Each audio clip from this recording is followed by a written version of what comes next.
Unes, the God Slayer. Welcome back to Nine World Chronicles as we talk about more ancient beliefs and ancient gods. And this one comes to us from ancient Kemet, or what will be known as Egypt later. He is called Unes. He is a slayer of gods, and he is also known as Ashem, Sekhem, and Unes. He is a god who eats other gods, an interesting mythology about cannibalism. And it is said that the gods were snared by Kehu, and after being checked for fitness, they were bound by Hair, Thutu, and Kansu, who cut their throats and took out their intestines. Next, they were butchered and cooked by Shesmu, and Unis ate their words, powers, and spirits. He ate the largest and finest at daybreak, the small ones at sunset, and the smallest for his evening meal. The old and worn out gods were rejected and used for fuel for his furnace. The result of his eating the gods was that he changed into Sekhem and Ashem.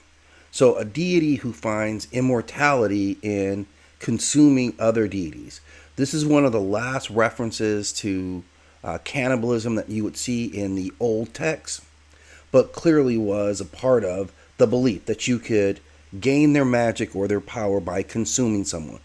An ideology that was prevalent in that part of the war at that period of time, during the early and the middle kingdoms.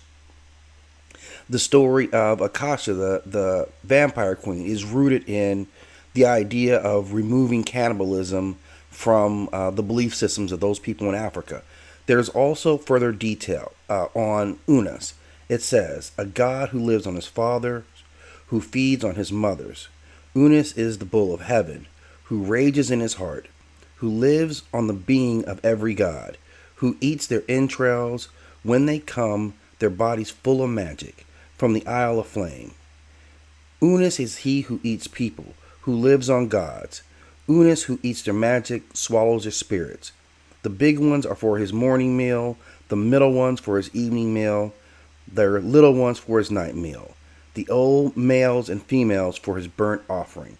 So pretty detailed about how he went about consuming these deities and why they were his fuel. And even the ones he did not consume, he found a usage for their old body to keep his furnaces or his burnt offerings going, keep his furnaces warm. Thank you again for stopping in. A very interesting mythology about an interesting deity, and we'll learn more about Unas and who he consumed as we do more research. As always, I ask that you hit that like and subscribe. If you have something to add to this post, please do so in the comments, and make sure you hit that notification bell so you know when new videos drop.